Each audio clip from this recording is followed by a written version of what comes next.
Mickey Hart here, you're listening to the GAA Hour Football Show. The GAA Hour with Colm Parkinson is brought to you by Paddy Power, home of the Money Back Special. I'm not finished yet, it took me a long time to get here. Both players have spoken with each other, and they regret what happened. They've had a frank discussion with each other, and they're both of them are keen to now focus on getting back their county jerseys. That these fellas will get such a shell shock next Saturday evening that we'll put them back in their asses for 10 years. Welcome to the GAA Hour, Alan Brogan. It's great to have you here in studio with me. Good to be here, Wooly, at last, yeah. Bring us back to the old days and minutes, so I was sitting down at the back of class. Been a few years. Come here, the Dublin Club Football Championship has kicked off. Plunkett started with a good result, a draw against St Jude's.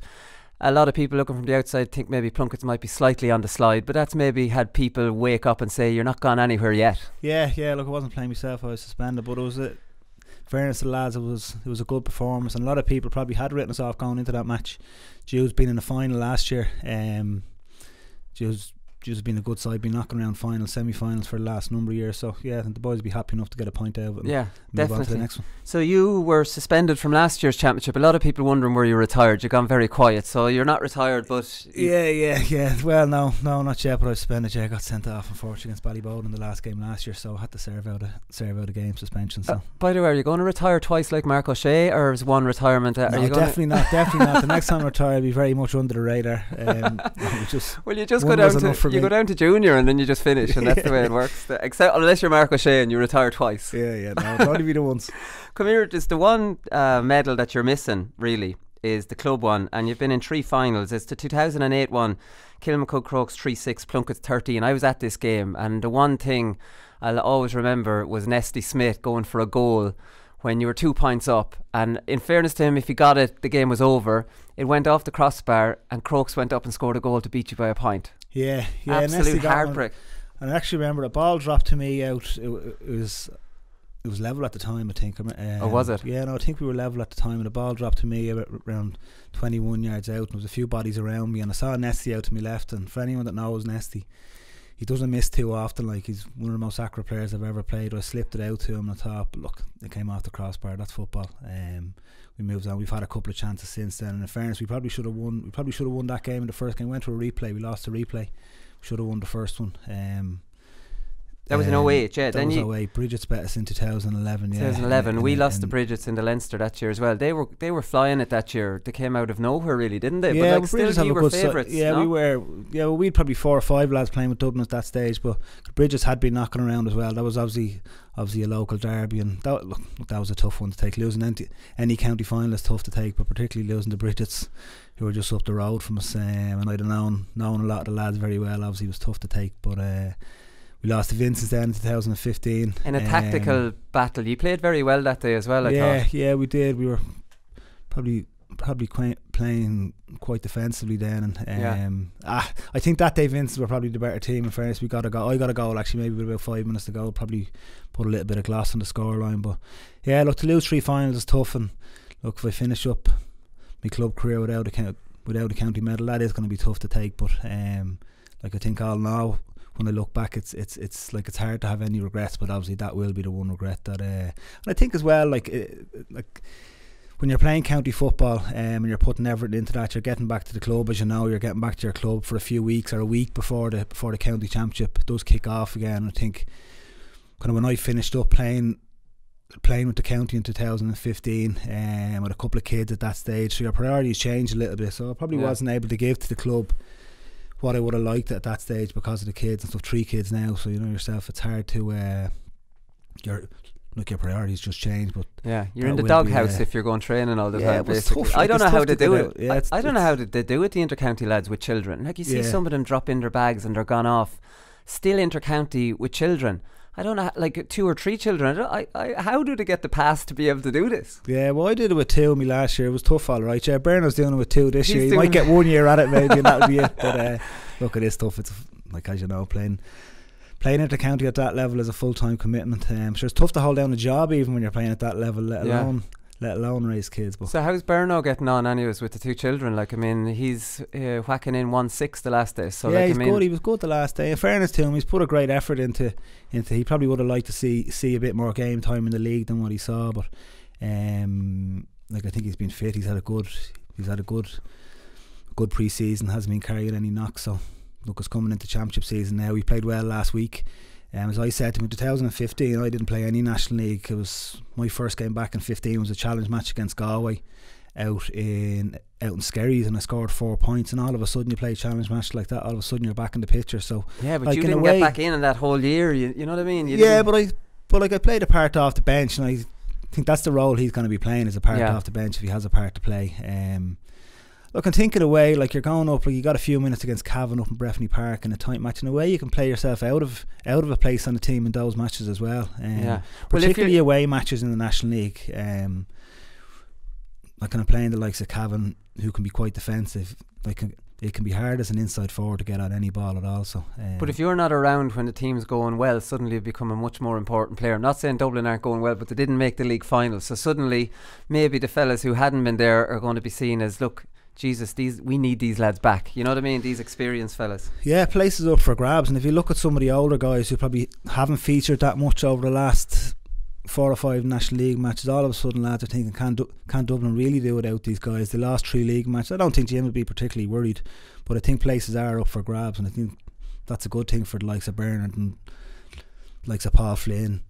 Yeah, if they have good club championships now coming into a few friendly games where space opens up a little bit for forwards in those friendly games, you do get a bit more space and you get an opportunity to get a couple of scores. And as I said, I got 4 points in the challenge match against Galway, and all of a sudden you're kind of back in the frame. You've done a lot more in the game now. You've mentioned this challenge match, 4 points. You've got scores in big games. They were an important 4 points.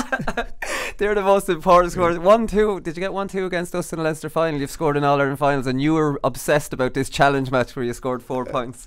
It got you back in the mix. It got me back in the mix that year for sure, because I haven't played National League. So that's the message I've given Berno anyway. Don't panic yet. There's a few friendly matches coming up, and you get a few chances there. This is the older brother advice. What do you make of Connolly at centre back then? So Vincent, Speed, Bridget's, and Bridget's are on the slide big time. Like, I mean, we talked about 2011, and you think they might hang around and be a force. They never hung around at all, but that's not the story out of this game anyways. Connolly's at centre back, so I can see what they're trying to do here. Maybe they're like, I mean, I used to love, looking back on my career, I didn't like that I was so versatile because I never nailed down a position and made it my own, but I used to love the change all the time. It's, you know, it's learning something new and it's excitement. Maybe Connolly needs that. Maybe he's been put back there like Kieran McGeeney was towards the end of his career, on a free role where someone else will pick up the centre forward, and he's just like, there's no free role on the field really outside of centre back. You know what I mean? You can dictate that a little bit more. You can't get a free role in the forwards because someone's just going to tag you. What do you make of this centre back thing? Yeah, it's probably like, I suppose playing in the forwards for Vince, he's probably getting double marked in a lot of club games. Like, from his own perspective, playing centre back, I'd say when it was mentioned to him, I wouldn't say he would have been that wild about it, but maybe he's played a few matches there. He probably is getting a bit of freedom there. He's getting, like, we know he likes to spray the ball around the field, so if he's sitting back in that pocket and he's getting opportunity to give kick passes in without any real pressure put on him. But like, as a centre forward, will you really want to mark someone? Like, Dermot's a good tackler, like, when he gets his hands on you, but is he going to want to track a centre forward that's moving around a lot? Probably not. So certainly, if I was playing against the Vincents and you're maybe you're looking how do we expose him, and Darren was playing centre back, if you could get a runner of a centre forward that can stay on the move and maybe pick up some ball in those pockets. I don't think he's going to be the tightest marker there, but I can see why they're doing it there. For like, his distribution is excellent. He's excellent, but this is the thing as well. The way Vincent's play, they move a lot of their half forward line back. So who's Connolly going to be spraying it to? Because it's too far back to be giving it to a full forward line from centre back. Do you know what I mean? Yeah, he'll still try though. He'll try, yeah. Outside of the right or the left. So from the reports, he's whacking him off the left and the right. But it is, a full forward line doesn't really want it that from the centre half back. Yeah, no, but he has the capability to do that, and if they are dropping men back, maybe that allows one of the half forwards to pick up the centre forward too, so he gets to sit back into that free pocket, and we've seen him being dogged both in club games and county games as a half forward. Like, we've seen, say, the likes of Lee Keegan, who just tracks him everywhere he goes, and that's very frustrating for a footballer of Dermot's calibre, that you just can't get any space. So he's not going to be let play as a forward are certainly defence are going to try and stop him playing as a forward. So maybe that's the reason he's gone to centre back, just to try and free him up a little bit, maybe to take a little bit of that attention off him as well that he's getting as a forward. But I know you're after saying that he wouldn't have been too impressed maybe potentially with that move, but say if he did want to get in with Dublin, we're only speculating here because we don't know, he's like a closed book on this one, but if you want to get back into the Dublin squad, playing centre back for your club isn't really, you know what I mean, you might say to your club manager, go, here, Jim Gavin's not going to be looking for me as a centre back. You're doing me no favours if I wanted to get back in there. Is that almost a signal? Yeah, I'm not sure he has to prove to Jim Gavin whether he's good enough to play or Dublin, whether he's good enough to play for Dublin or not. I think it's more as his head in the right frame of mind to come back and play, and does Jim want him back? We don't know the answer to none of us know the answer to either of those questions, whether he wants to come back or whether Jim wants him back. So look, it's good to see him back playing with Vincent. That's a positive step for Dublin fans, and hopefully once they get these couple of games out of the way in the championship, there'll be a conversation or whatever, and it would be great to see him back. I'm not sure we'll see him playing centre back for Dublin, but it would be great to see him. I wouldn't say so. To see him back. Another man that we will probably see back, I think, you can let me know if you agree, is Rory O'Carroll. So he looked in great shape. I watched this game on the television.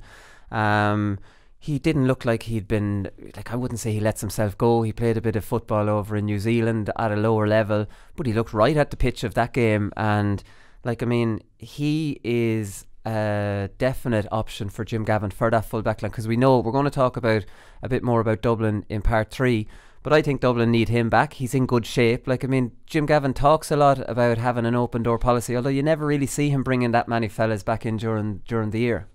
Yeah, it's certainly an option for Jim.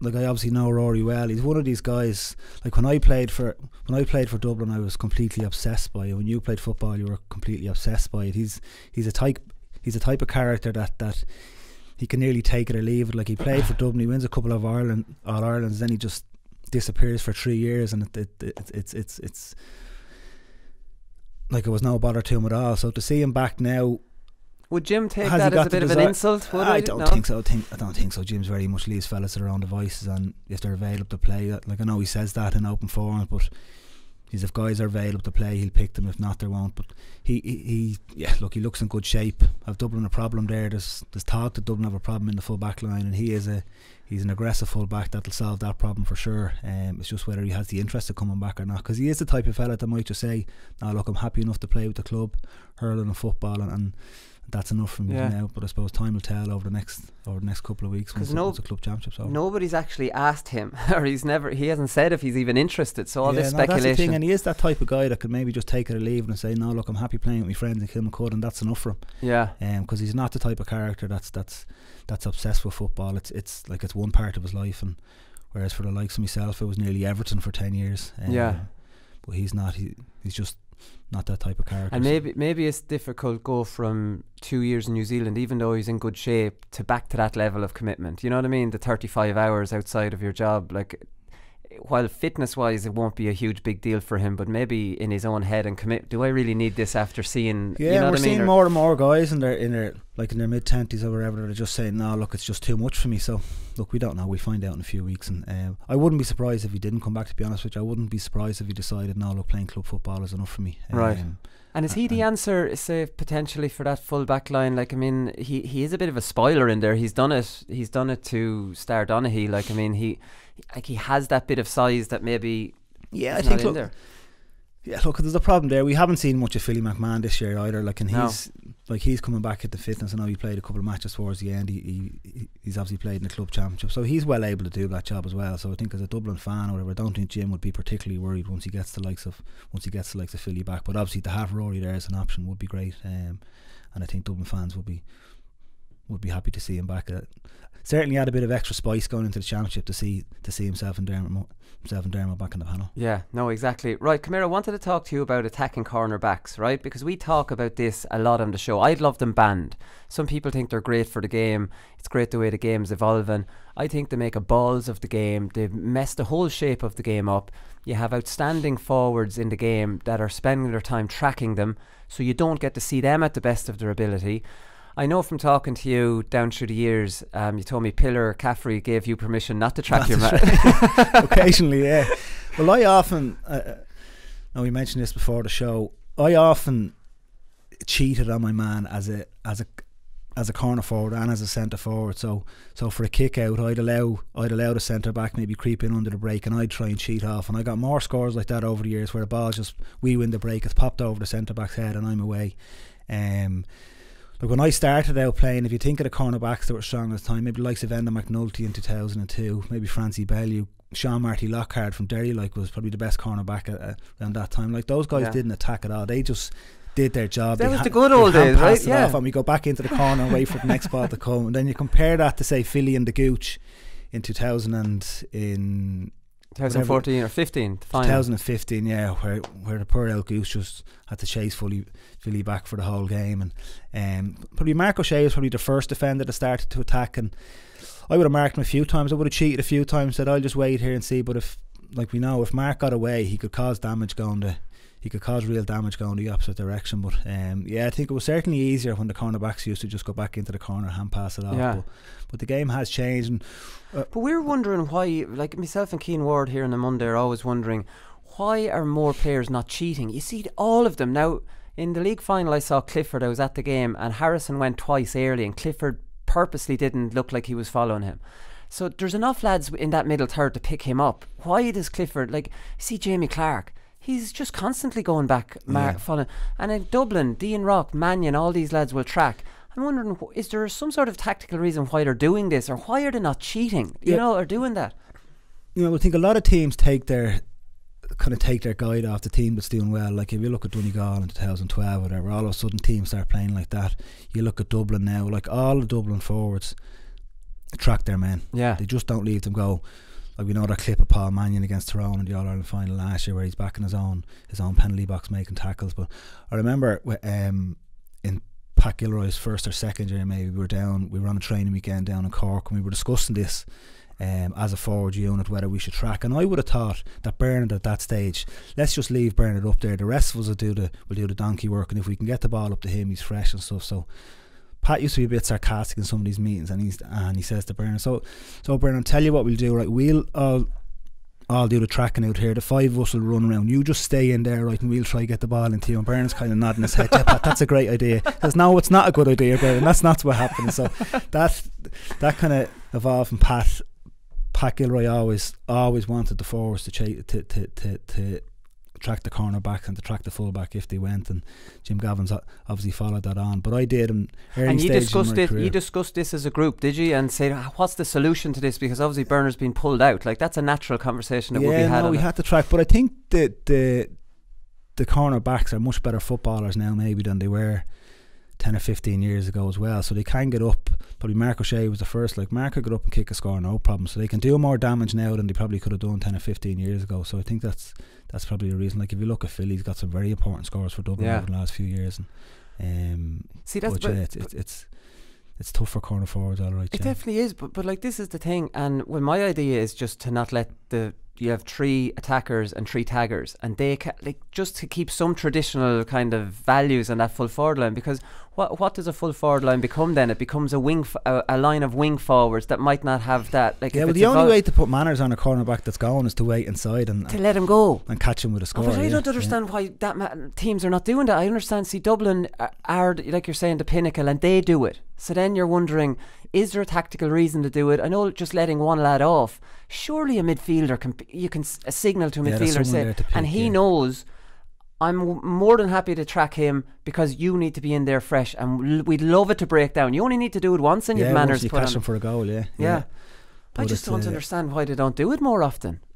Yeah, well, like I said, I certainly did it when I was. I often cheated when I was playing and just hung around, so I got loads of scores off it. But no, teams are all tracking now. Like, all the top teams are all tracking, and maybe that's what it needs. It needs a couple of guys just to hang inside and maybe get a goal or two, and that'll put manners in the likes of Philly or whatever going forward. You told me before that in 2012, this was Pat Gilroy's second year, that you became obsessed with Donegal and their style of play. So that was probably in around you had this conversation where Paddy McGrath might take off or Neil McGee might take off, and is this when the game started changing and you realised that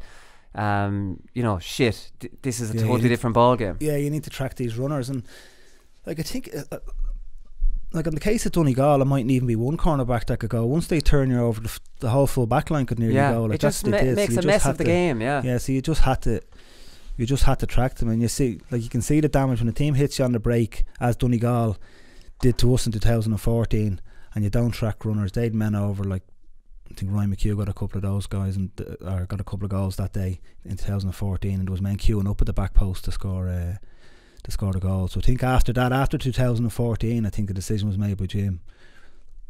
Everybody track every runner, and that's it. Yeah. And it's hard to argue with at this stage. Well, isn't it probably is. Yeah, it probably is. Right, we'll talk a little bit more about Dublin in part 3.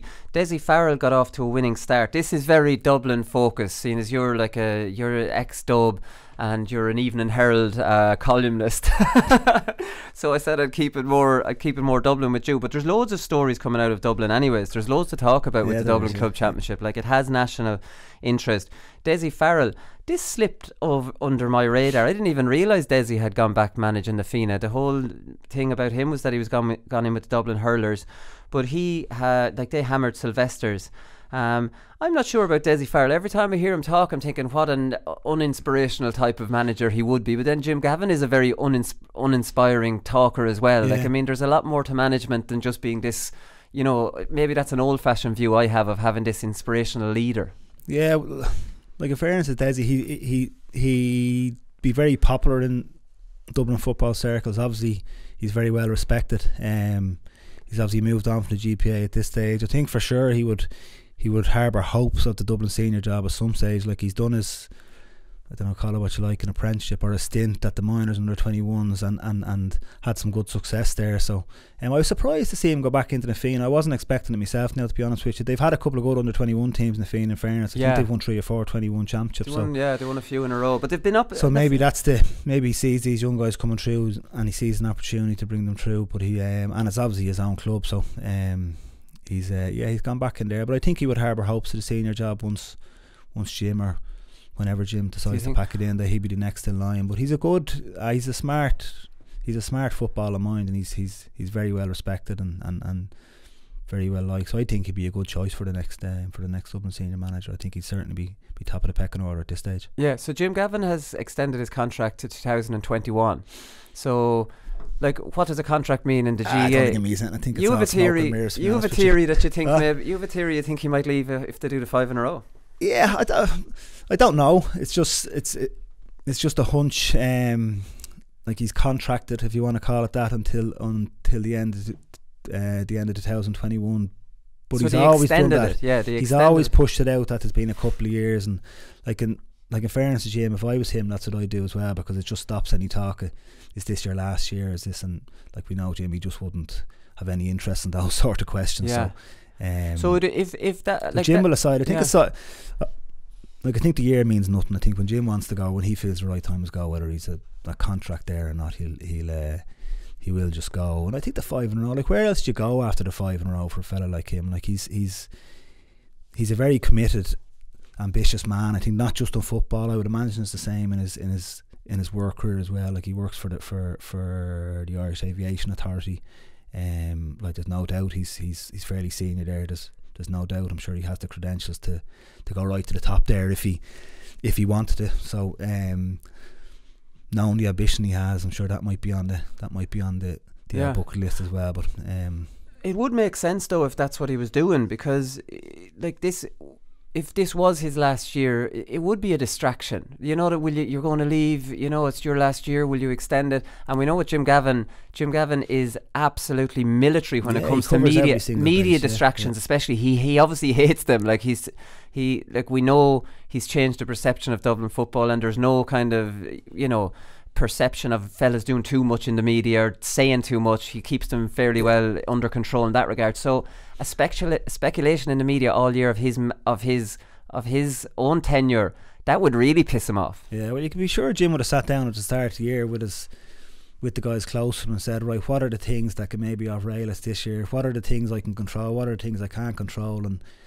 as you say, talk about him finishing up at the end of the year would just be a distraction that he just wouldn't want. So how do you stop that? We'll just do a contract extension till the end of 2021. Like, what's a contract in the GAA, like, in fairness? So, no, it's not. That's brilliant. If that's what he's doing, I'm applauding this. I'm definitely applauding this. It does make. We'll see at the end of the year, but look, it's his job for as long as he wants it anyway. So So it'll be completely up to him when he decides. And look, he's 2 young kids as well. He's put, like, in fairness to Jim Gavin and Declan Darcy, like when they finished in 2000 and when Tommy Lyons was in charge in 2002, they went straight into coaching the Dublin under-21s, which we won the All-Ireland in 2003. Tommy Lyons came back and was the manager of the team, but it was really Jim Gavin and Declan Darcy that were in charge of all the training that year. So they've been involved ever since at under-21 level. Then he was a manager of 21s and on to the seniors. So he's done 2003. He's at this for, Is that a long time? Yeah, like however long that is. Like, it's a huge. You do the math. 16 years. 16 years. Like, it's an unbelievable commitment to Dublin football, in fairness to him. And Declan Darcy as well, who was, like, he's been his right hand man ever since, often under the radar. But he's a young family, 4 kids at home, and he's been at this. It's and to go, you know yourself, to go from finishing your inter-county career straight into coaching the 21s, like, there's no way I would have done it. Like, there's no way. No, he's due a break. He is due a break. So whenever he wants to take his break, he's more than welcome to, because he's been fantastic. Come here, you keep going on about this challenge match in Galway where you scored the 4 points, a big moment in your career that got you back into the mix. Another challenge match that I remember that got you in the mix was a challenge game against Clare, because we were in Maynooth together. So you scored 1-2 in this, and I'll never forget this. You got 1-2. You probably don't even remember this, but this was you were being seen as a cornerback, right, for Dublin. It's under Tommy Lyons, and I remember Barry Cal, we were in college together, and Barry was after getting in a Burn Cup game against Westmeath, and I remember you saying to me, I'm fucked here, I can't get in here at all. I know the game you're talking about. You were being seen, you were a sub as a cornerback, right? Even if anyone can listen and can imagine this. And then you had a training session. I would have been an attacking cornerback. Just one way only. Yeah. So in a challenge, in an in-house game, Collie Moran got injured, and you got moved from cornerback because there was nobody else, or maybe they were giving you a go, and you got up to forwards, and you played really well. And then you played Clare in a challenge match the following year. This was 2002, your first ever year, and you never looked back after that. Isn't that amazing? I was playing I went into Dublin Panel in 2001 when Tommy Carr was in charge, and I was only 18 at the time, but he was looking at me as a wing back. Because you're a wing back as a minor, right? Wing back in the minors, yeah. So the following year, I wasn't on the championship. The championship panel that year, myself and Barry Cahill went to New York for the summer. But the following year, I came in and we were out training in Nave Baroque, and I was a cornerback, and Mick Casey, Paul Casey's brother, was a cornerback as well, and we were the last 2 left on the team. So Tommy said he went as a forward for the first half, and then we swapped, and I went as a forward for the second half. And in the second half, I kicked 4. I might have kicked 1, 2, or maybe 4 points. And we were playing Clare the next day in Nave Baroque, and Tommy put me in corner forward. I got 4 points that day as a corner forward, and ever since then, thank God, I never ended up back in the backs again. No, and it would have been no good. I wouldn't have made it as a back. There's no way. And at what point of the year was that? I don't think you played too many league games. That was close to the championship, or have I got that wrong? No, it was you early, played league. Yeah, no, it might have been before Christmas. Maybe I played league that year, 2002. Yeah. All right. Okay. Well, it was after the Burn Cup, anyways, because you were still as a cornerback. Yeah, it must have been the end of January then, maybe. End of January, maybe. Yeah. League, yeah. So that was it. Yeah, kicked 4 points against Clare. Yeah, that was it. Thank God. Fairy tale stuff. All right, we're going to talk to Pat McEnaney next. Quickly before we talk to Pat, we're going to talk to him about, like, players influencing referees. Like, I mean, who was your main man? Like, I mean, we know down through the years that somebody might be given the job to pat the referee on the back, or, you know, plough moss him. I don't know if it ever worked. Yeah, it was never really something we discussed, to be honest with you, that I can remember. Like, obviously you always looked to your captain, but yeah, look, the whole referee abuse thing, like, I played with you in Maynooth, Wooly, like, and you were the only inter-county player in the team, so I wouldn't have wanted to be taking my guidance off you now. That's a disgraceful thing to say. I nurtured I wasn't great at it myself now either, to be honest. Pat might allude to that, but it yeah, look, I was thinking about it. Like, I think the whole thing they do during the national anthems, where the players line up and they shake the referee's hand and stuff, like, it's a little personal interaction before the match. I think something like that might help.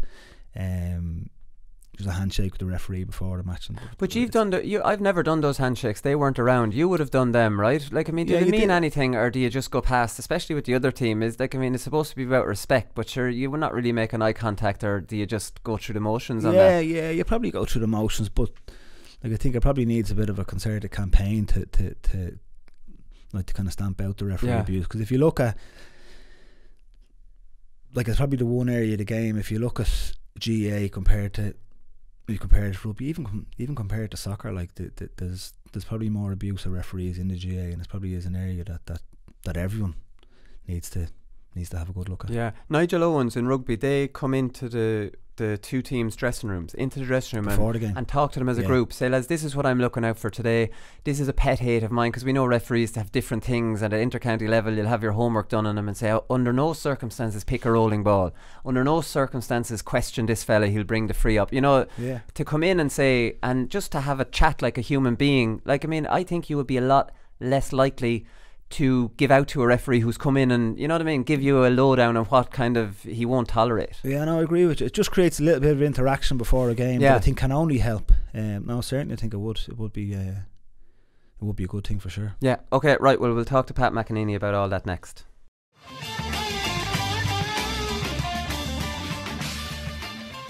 Okay, so last week Turlough O'Brien, Stephen Poacher and Brendan Murphy got long suspensions for the use of threatening language against referee James Birmingham, and already this year Kieran McGeeney got a 4-week ban, Davy Fitzgerald got a 4-week ban, and Wayne Kerrins got a 12-week ban for incidents with officials. So to talk to us about this, we have former referee and former chairman of the Referee Development Committee, Pat McEnaney, on the line.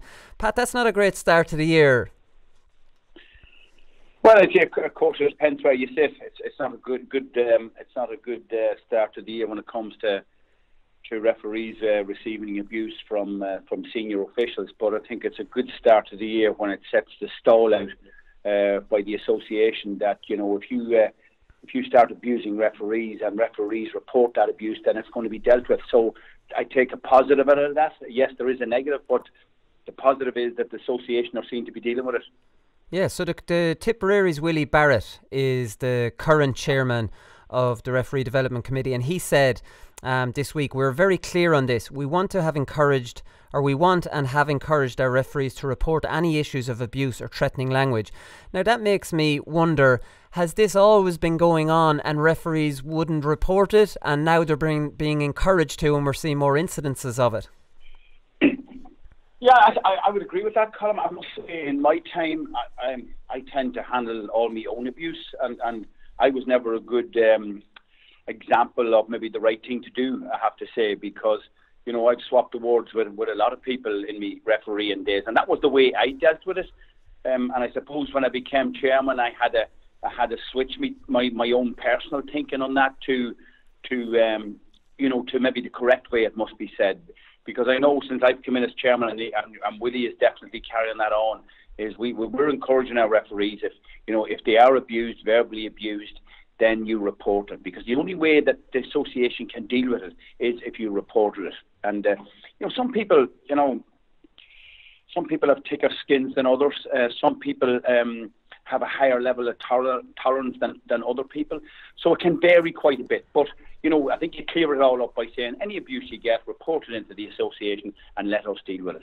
Yeah. See, I don't know if you're a good example, because I'm not trying to butter you up here. You would have been one of the best referees. So I'd imagine if you've got a control of the game, the level of abuse you would receive, wouldn't be on the level of a referee who's getting, big decisions wrong. But in your experience from refereeing and meetings for the Referee Development Committee, how big a problem is abuse? Well, I think in general it's quite big.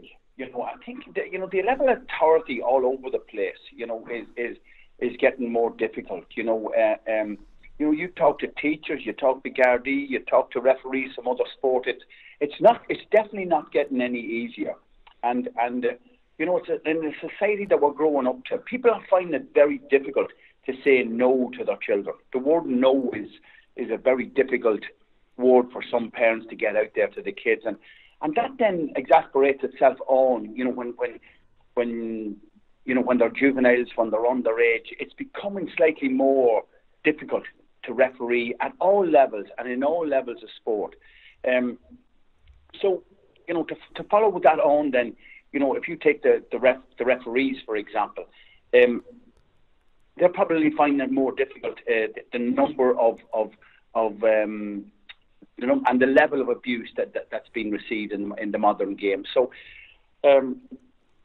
the big question for us is as a society is how do we change that thinking? How do we correct all that thinking rather than just leaving it down to the referees, if you know what I mean? Yeah. Well, you see, the thing is, it's a cultural thing really in the GAA, because you know as well as I do, even if you go to watch a match, there'll be a fella in the stand, or there could be 2 or 3 of them, and from the first minute till the end of the game they'll be at the referee. You're riding us, you're giving us nothing, you know what I mean? And that culture is going to be very difficult to change, because we've all grown up in it, and some managers are like that.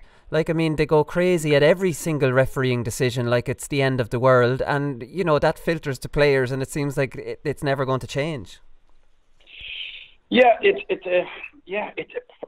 an issue, Colm, and it's a problem. And the other thing is, I've thought about this, is that you take parents, of young kids, that it's a revolving door, because suddenly a family now has a 12-year-old, and this is the first time they have a young lad at under 12, and he's playing football. And them parents, sometimes the reaction along the line and the abuse that they throw at referees is unbelievable. It'll scare you, some of the stuff that I do here along the sidelines now that I'm looking in. And those new parents are being produced every year. That's a revolving door. There's a new under 12 every year they're coming in. So it's about that drive that I believe that a lot of it has got to be driven down through the club. There must be a focus, there must be an emphasis through the county boards first of all, and through the clubs, that the level of abuse has got to stop, and you put it in as your number one category of each club. We must start striving to get to where the rugby people are, for example, and I would safely say their standards have slipped as well. They're coming under more pressure as well, that association. But if we could even get to that level, then it'd be a nice place to be. Yeah, Alan. Sorry, Alan Brogan is on the show here, and we were talking about the example of the rugby referees where they visit the dressing room. I think it was Nigel Owens, and he goes in and he has a chat with the teams in an informal manner about what he's expecting of them, and any questions ask me on the field, and I might try and sort them out. And have that connection with the two teams, and you might be less likely to give abuse to a man, you know what I mean, who visits your dressing room and actually outlines what his kind of pet hates are.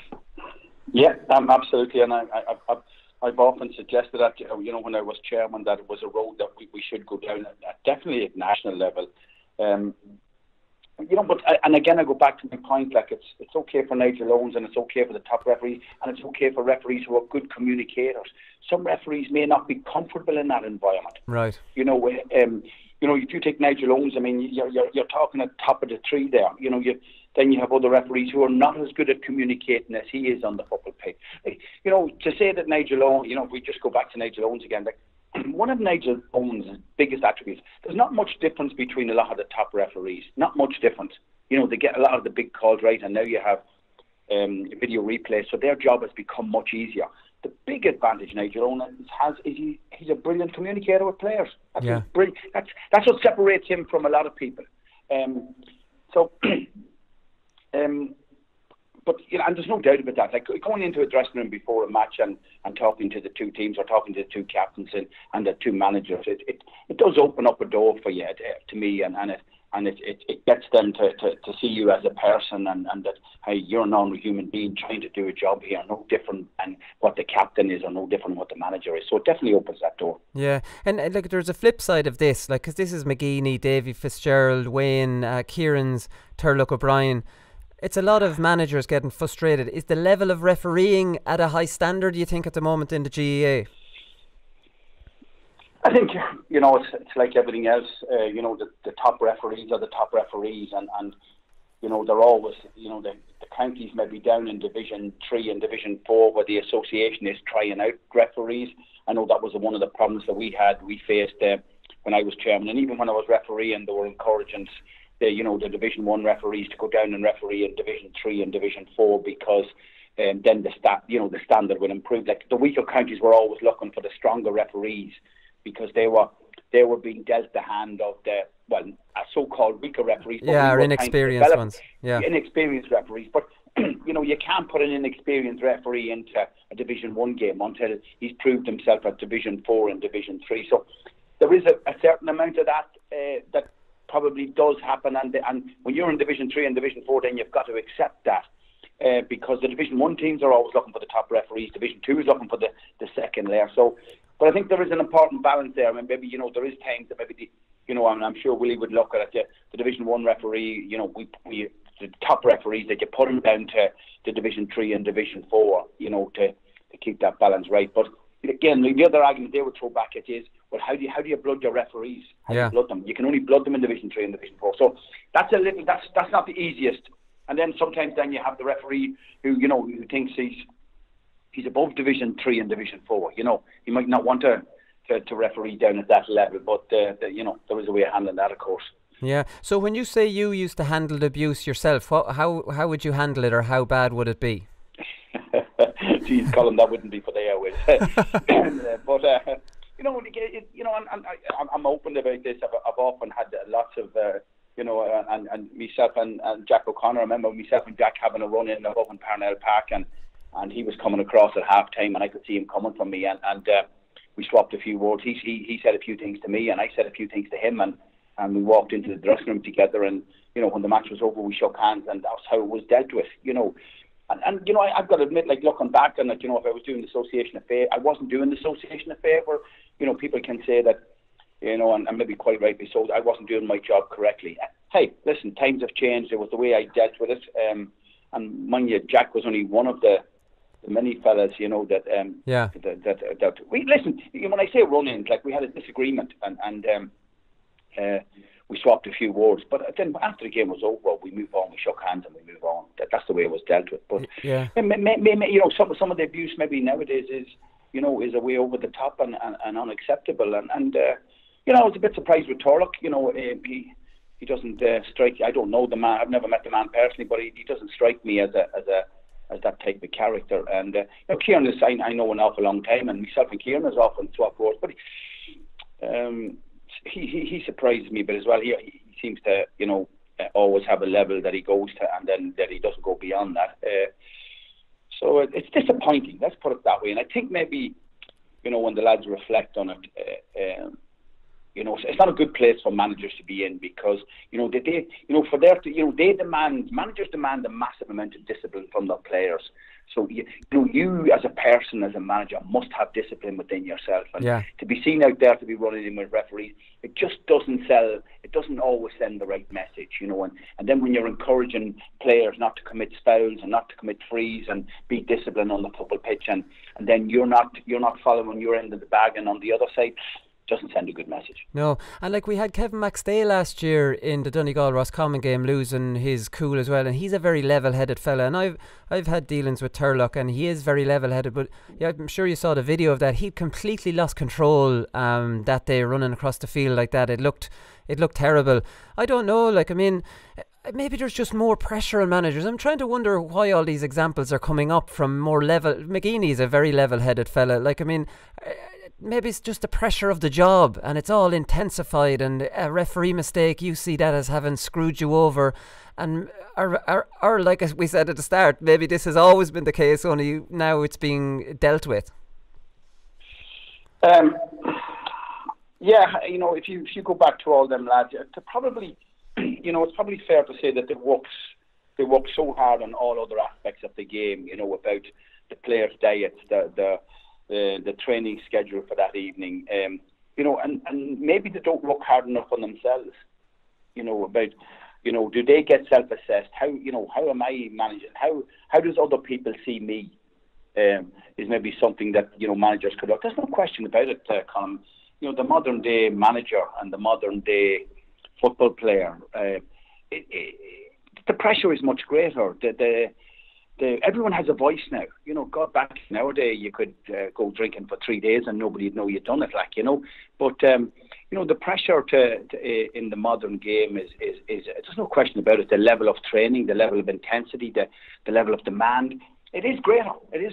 But maybe people like Kieran and Torlock, and maybe they just need to look at themselves. Maybe put a bit more time into themselves and ask, how am I really managing How does my own player look upon me, and how am I managing this whole situation? Yeah, no, exactly. Come here, I want to ask you before I let you go about, we talked last Thursday about players influencing referees. So Andy McEnaney was talking about Michael Murphy after the league final, and he was saying that Michael Murphy is able to influence the referee, and Michael Murphy has denied that.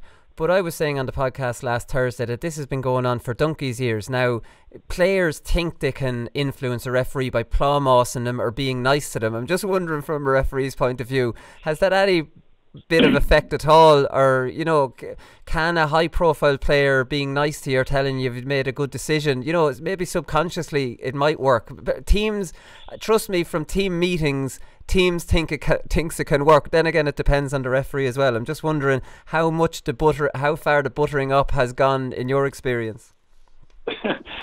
You know, from your playing days, you know, and even me as a referee, like, I always knew who the talkers were. You always knew the guys that, you know, it's like, you know, I mean, going back in our time, I mean, the referee was well analysed. Before the game, the manager spoke about the referee, but the top referees, I mean, when I was operating, like, I mean, I always knew every player I knew every player's first name on the pitch. That was the number one ingredient for me. I always knew that at inter-county level, I knew every player on the field by his number, by his first name. So that was my way into it. And the other one you always prepared yourself was the talkers, the fellas that were going to, you know, talk during the game. You know, you weren't bad at talking yourself.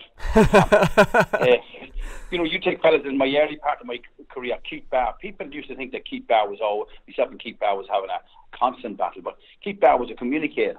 But so you knew the guys that were going to try and influence you, of course. And you know, I was a player myself long enough, and of course I was trying to influence the referee, and of course I was trying to influence his decisions, and you know, that's part and parcel of the game, and you know, and then you find out you're a really strong referee. You know, Michael Murphy, I mean, if he was playing for me, would I want him influencing the referee or trying to influence him? Absolutely, right, I would. yeah. You know? So, you know, and it's the same at, you know, people talk about, you know, at rugby level, the player, you know, the captain going and trying to influence the referee. It happens there as well. Listen, that's part and parcel of the game, and you know, that's what separates your good referees from your reasonable referees to your weak referees, is how they handle that communication. And do you think it works, right? Because, like, I mean, referees are only human, right? They're human beings, and sometimes you think they have to be this stone cold computer that just makes the right calls all the time. So you've one manager on the sideline and he's giving you shit the whole game, or a few players, and you hear them, they're doing a lot of trash talk and they're giving you shit, and you have another team then who are playing the game in the right manner, who, you know, might say, you know, just be respectful in general regardless of whatever. You know, are you going to, like, give the 50-50 calls in a direction against the team that's giving you grief? Some people think that giving the referee abuse is going to work to your advantage. Like, surely it works to your disadvantage. It can go three ways, Colm. It can go three ways. It can go the real strong referee, and he just sees nothing out there in front of him, only what he's doing, and he doesn't care about anybody, and he will call it down the line. Right. Then you will see the referee, he's been, Christ, this fella's giving me a fair hard time, I'm going to give him this next handy free. Or you may get the referee who goes, feck him, a boy's killing me, I'm going to give him nothing. Yeah. So it can fall three ways. And you're dead right. I mean, it depends on the human being himself. But there's three types in that scenario. There is a possible three results here. Yeah, that's it. So which are more common, do you think? That's a good one. I think it falls on the weakness side, where you give them more or give them less. It falls to them too. The referee that sees it down the middle and just, you know, doesn't see anything. I remember a particular manager, you know, he used to, he was quite a volatile character along the line, and to be a line ball beside him, I wouldn't be even looking there. I used to be tunnel vision, you know. But I think the amount of referees out there who can just completely focus and do the tunnel vision job, you know, you're talking about your top 10 referees in the country that can handle that one. Yeah, because that's the thing. Like, I'm sure in a league game away from home, it might pass through your mind, and you're trying to do it right, and the crowd's going mad. You might cross your mind, Jesus, I'd be lucky to get out here alive unless I give these lads a decision or something here. Absolutely, yeah. You could be coming out in the boot of a car here very quickly. Like poor Cartage Buckley down in Auckram back in 1986. Do you remember that going on? I did. I remember the great Catridge. Yeah. Yeah, still living down there in Offaly, is he? He is. He's down there in Offaly. We talked to him in my previous job, so that was a huge. But that's an old fable story, and he got a death threat from Laois supporters. He sent off 3 Laois players that year. Laois were league title winners, and it was the Battle of Aughrim. You remember that? And like he got death threats after that game. Like, I mean, that was out of control. Yeah. And well, I mean, you take them years. What was that? 86. 1986, you know, and it happened back then, so you can imagine what the capabilities are today with the modern means of communication. So, thanks be to God I wasn't around and refereeing and all the modern ways of communicating, because I'm sure a lot of people have a lot of things to say about me. So, I'm relieved and delighted to avoided that era. Right, okay, listen, come here, Pat, thanks very much for taking the call and giving us an idea of what it's like. Thanks, Colm.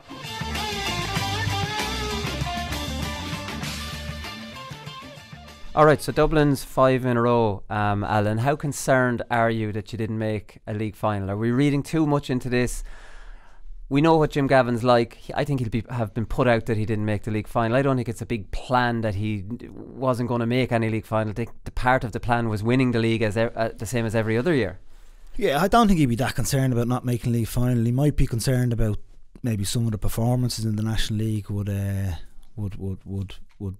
I think would be more worrying for him. But look, it'll be forgotten about by this stage once they come back. Like it's nearly a new season once they come back from the clubs now. So yeah. But there was some of the performance probably where probably gave some of the other teams a little cause for optimism going into the championship. And then when you see Mayo, I think kind of Mayo winning the National League, I think it's going to be great for the game, because all of a sudden it puts them back in the picture. And I saw them against Dublin earlier on in the league, and at the moment written off, like them completely written off. But I think in fairness to they've got a couple of lads coming off the bench. I think he put Colm Boyle on the bench for the National League final, and that's the right thing to do. To have a fella like him coming in with 15 or 20 minutes left, all of a sudden gives Mayo a real bit of impetus. Moran and Boyle came on, which was nearly like the cheer Berno and McManaman and these lads might get. So that'll make a big difference to them. But look, it's a new season coming once they come back from the club championships. I don't think Jimmy be overly concerned just yet.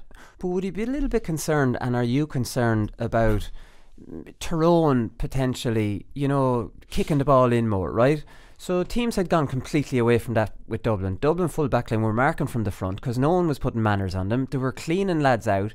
They were able to pick the likes of Johnny Cooper, Owen Merchant and Davy Byrne, 3 not, naturally big runners, fellas, 3 runners in the full backline because no one put manners on them. So now with Tyrone maybe showing how to put manners on them, that now suddenly the Dublin full back line. Now I know people talked about the Dublin full back line before and they always were able to prove themselves. Philly handled Aidan O'Shea and handled Kieran Donaghy at times as well. But the thing about it is Owen Merchant is too small for a full back line. Now the teams know that to get it in and actually take the game to the Dublin were just at their ease for the last couple of years, weren't they? Yeah, well they always had extra men back there. Like any of the games they played, they'd have 2 extra men back there. But I think Jimmy would be glad he found out now. Yeah. And in fairness, particularly the Tyrone game, Cathal McShane and Matty Donnelly calls our sort of problem. 2 big aggressive footballers. So anyone looking at that game will think, right, that's what we need to do. We need to put 2 big ball winners in there. So Jim and his management team, I'm sure, have already spoken with that and how to deal with it. And they'll have Philly back, and like in fairness, if you're playing a team like that, the likes of Owen probably isn't suitable for it. Like if you put the likes of Johnny back there with Philly McMahon, if Rory or Carl comes back, you have the guys to deal with that. But I think Jim would be glad he found out now, because it is like nobody's kicked it in like against Dublin the same as Tyrone did for years. Like if you look at Tyrone last year, they never, God, I don't know if they kicked 2 balls in like that in the All-Ireland final. That'd probably be the height of it, and like it certainly did cause problems for Dublin. Yeah, and how much would Dublin be tailoring their trainings towards defensive teams rather than actually practicing their kicking game, number one? Because you always see when they play Mayo, they look a little bit rattled in that it's paired off one-on-one, the kick pass is on, but Dublin are so programmed now to be more of a running team because that's what works against the defensive teams. Do Dublin need to completely rethink their training? And they're not really sure. It's definitely throwing a spanner in the works, because they were just at their ease with that patient, possession-based game that Kilkenny orchestrated against the more defensive teams. Yeah, well, like in some games they were at their luxury. They could play Kieran Kilkenny back as a wing back, because no one was going to mark him, so he was able to control the game from there. But I think it shows, to play against Dublin or to play against teams like that, you need to push men up, and you need to have good ball winning forwards in there, and you need to kick it into them. You need to give them a chance. And like as we saw with the likes of Colm Parkinson, who was excellent that day, that kind of has to be the template if you want to compete with Dublin. And that's why Mayo have over the last few years, because they pushed their men up, and they probably kick the ball more than other teams. But Mayo or Kerry will be the same as that as well once it comes to the championship. I know they probably weren't great in the last game in the National League, but they have the forwards as well, the likes of Tommy Walsh and stuff that can that can win ball in there. So I think we'll see a different championship this year probably than what we saw the last couple of years, which I think is a good thing, and a good thing for Dublin as well. Like as we often said before, the game evolves, and it does seem to be evolving again. Yeah, exactly. Come here, what about the pressure of the 5 in a row? Because it was Mikey Sheedy was talking during the league about his legs being completely dead in the final against Offaly, and he just couldn't really describe it. And like, you were there for 3 in a row, and obviously the stock answer coming out of any camp going for a 5 in a row, well, it's not mentioned amongst the group, and all this kind of thing. But going for 3 in a row, you're driving to training with 1 or 2 lads. Would you not be saying, geez, it'd be great to get the 3 in a row? You know what I mean? You would privately without. I honestly don't know. Not at this stage. Maybe if it gets to a final and the hype starts to ramp up, at that stage I might feel like. But I think at this stage of the year, I don't think it really matters. This Dublin team certainly has nothing to prove to anybody outside the group or even inside the group. It's really how hard they can drive themselves to win it. It certainly won't be mentioned in the group. There's no. Oh no, it wouldn't be mentioned by Jim Gavin. I'm wondering, with players amongst themselves. They're human beings, and it's a 5 in a row. You know what I mean? You're not going to pretend that it's not happening or just think it yourself without talking. Like, I'm talking about driving to training or whatever. Yeah, I don't know. Is it really kind of that big a deal? It's never been done before. It's never been done before. I don't know if they look at it like that. Like, for me, I felt pressure. We felt pressure to win our first All-Ireland. Once that first All-Ireland was won, I think it was like the monkey off the back. Nearly after that, everything else is nearly a bonus after that. I can't really see it weighing down the lads in the way you're talking about. Like the pressure we'd have felt losing to Tyrone in 08. That was hard at the time, because you're feeling we're never going to win this. But once we won in 2011, it definitely was like a weight off our backs, and like the team was a lot freer after that. We could play a bit more freely, and I think that's the way this current team is now. I really can't see the 5 in a row team weighing on them unless it comes to a final and the hype starts to build around it then. But at the moment, I don't think it's an issue at all. Right, okay. Maybe I'm wrong now. Mentioning the monkey off the back, I'm going to talk quickly about a couple of contenders, because Mayo got the monkey off the back, and you're talking about how much pressure that released off you to actually finally have won it. Now, Mayo haven't won an All-Ireland, but it won a national title in really, close, hard-fought game. One that they usually lose those to Dublin. They beat Kerry in it. Like, how psychologically, how much do you think that will have helped them? Yeah, I think it'll be huge for their confidence to win a final like that. Like, I actually couldn't believe that those lads had never won even a National League final when on the morning of the game I was reading about it. You would have thought they'd have won a National League at some stage over the last few years. But isn't it crazy to think that Dublin and Mayo can go toe to toe to that and be so evenly matched? And Dublin players have won 5 All-Irelands, and Mayo have never won any. 5, 6 They're going for 6. They're going for 6. Going for 6, yeah. No, they're going for 7. Oh, they're going for 7. Yeah. 7 all. They've won 6, and Mayo have won none. Yeah, no, it's unbelievable. It is. And look, it's good to see Mayo back. I had them written off, but it is good to see them back. I think they're going to be a different team going into the championship. Killian O'Connor's back there at the weekend as well, because they need him, because Aidan O'Shea's come out of the forwards. He's been brilliant in midfield with Ruan, who looks like he's not as good as Fenton, but he could have the same impact as this fresh legs, you know what I mean, in the midfield area for them. Yeah, but they need Killian O'Connor. But a fella like that coming off the bench, like he didn't play in the National League really, so and they've won a National League final without him. Like, to have him, Colin Boyle, Andy Moran coming off a bench, like, that changes that team. So I think Seamus O'Shea, yeah, they've won a National League without those guys starting. So that's if I was James Horan, that's the template I'd be following. How difficult? You're talking about the bench here. So you were on the bench for your last year with Dublin. You're a former player of the year. So you've come through the same era as me when being on the first 15 was absolutely, like, if you weren't on it, you were just disgusted. You might get 5 minutes at the end of a game. And now, like, psychologically, is it as big a blow not to make the first 15 when you know you're guaranteed to get 15 minutes, 20 minutes, and you could see out the game? Or how do lads talk about that now? I'm a long time out of the game. Yeah, and of course you want to be playing, but I think, like, in fairness to Jim Gavin, and he talks about it being a 20-man game, and like if you look at his championship games over his 5-year reign or whatever it is, 6-year reign, he nearly always puts the 5 subs in. So you know, if you're in the pecking order subs, you know you're getting game time. You know you're going to get decent game time, yeah, because he does roll the subs in when they're needed. And in that year, in 2015, I'd probably played 20 minutes in every game until the final, and I didn't get on until 4 or 5 minutes left in the final. Like, I remember I was warming up and down the line, I was nearly running over James, thinking, has he forgotten about me? And I only got 4 minutes in that game, and it was a tight game. I would have thought that was a game I was perfect for. Yeah. But look, it worked out in the end. But yeah, look, it is like, it's something that you have to get your head around. But there's no doubt, like, it is, like, if you're at the top end and you want to be beating Dublin, you're going to have 4 or 5 subs that you can roll in that are going to make a difference. Yeah. So if like, I think at that level, there's no doubt it is a 20-man game. Would he be one for a pep talk? Like, if you're not starting, would he be one to say, look, well, you'll be getting in, I'm counting on you? Would that be Darcy's? No, he never job? Makes any promises, Jim. He never he never makes promises to anybody. He makes the calls on the day. And look, it's a big boys game. If you're on the bench, you got to get your own head around it. No, he was never one. If you were dropped, he might let you down gently before he was naming the team. But there was no phone calls coming the day before or whatever to say he'd have a word with you on the training field and say, look, kind of this is what I'm going with. And then he'd name the team. He kind of didn't give you any time to get annoyed about it, because he'd named the team 5 minutes after. So I suppose there's a reason for everything. That was probably his reason behind it. Didn't give you time to get tick. And did you ever speak to him after getting the 4 minutes in the final, when you got 20 minutes all the rest of the year? Because me and you go back a long way, and I remember watching that match going, this is bullshit. There was no sentiment there at all, like, after everything you'd done. Did he ever? It was kind of justified in the end, though. Well, it was, like, when you got the point. You kick a score and you get, so. But you might not have scored that point. Like, yeah, it might have been a different conversation then. The banquet. Yeah. But did he say anything? Was there any conversation around the 4 minutes rather than the 20? No. I remember having a bit of we were having a few pints the next morning in the Boar's Head, I think, and having a bit of crack with Declan Darcy about it, saying, Dec, what was the story? 4 minutes, like, I think Jay was there as well. Was Jay involved? And he was, actually, yeah. What was the story, lads? 4 minutes, like.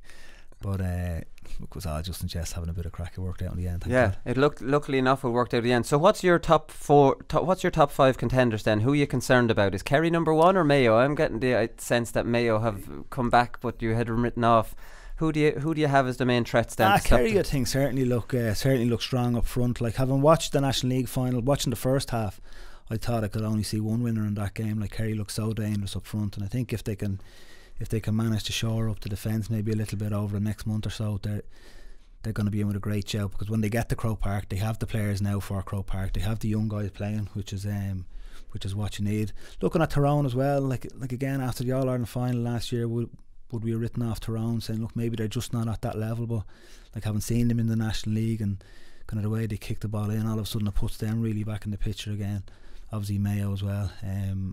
Like, I can't really see anything outside Donegal, Galway are your outside bets now. They need to change their style, because the way I look at it, that Galway and Donegal, like, I mean, they're still a little bit in that style Dublin are comfortable with, and Dublin proved that last year. You're going to have to play the way Tyrone plays. A little bit, yeah. You're going to have to kick it in. You're going to have to get 2 big ball winners, and those 2 guys are going to have to play really well on the day to beat Dublin. Yeah, McNeilish isn't committed to Donegal. Yeah, he's a big loss. He's a big loss. Yeah, I really like him as a footballer. Yeah, it's I'm not sure why that is. I think he was close to the young fella that died. Yeah, I think maybe he's just he just needs a bit of space. I think that's it. Like, I mean, sometimes you just need a long run from last year into the club. And maybe that Chock Mickey's pub got the better of him there after. That would get the better of a lot of people, say. Yeah. I want to go up there. I really do. I want to be a bit old for it now. Back in the day, maybe. But I just want to go up. It's almost a tourist attraction now. I want to go up on holidays in Gweedore, and I want to have a couple of pints in for Chock sure. Mickey's. If I ever get near Gweedore on holidays, that's where we'd be heading for. I might have to tell my wife we're going to look at the scenery, and we just pop in here. They've a boombox in here. Come here. Thanks very much for coming in. And sure, we'll. I'm not going to say I hope Dublin win 5 in a row. Well, to be honest, I don't care now. It's done. I want to see a competitive championship. I want to see them rattled. Like, yeah, I mean, or else you want to see them challenged. I think that's like, I think in fairness to Dublin, they'd want that as well. Like, you want to see, once they get to All Ireland quarter final stage, to Super 8s, we want to see the likes of Mayo perform. We want to see the likes of Kerry perform, and we want to see Tyrone doing what they did that day in Croke Park in the National League. And then if Dublin manage to come out on top of that, because it's going to be a big ask for them. Like to go back, I don't think there's any pressure from the outside. I don't think they've had to prove to anyone as footballers, but they're a ambitious, committed group of guys, so they'll certainly want to deliver the 5 in a row. Yeah, and we've gone through a full podcast without even mentioning Dublin's unfair advantage in Croke Park. Alright, we'll talk to you on Thursday. I'm going on holidays. Conan and Connor are going to hold the fort. We'll talk to you then. Good luck.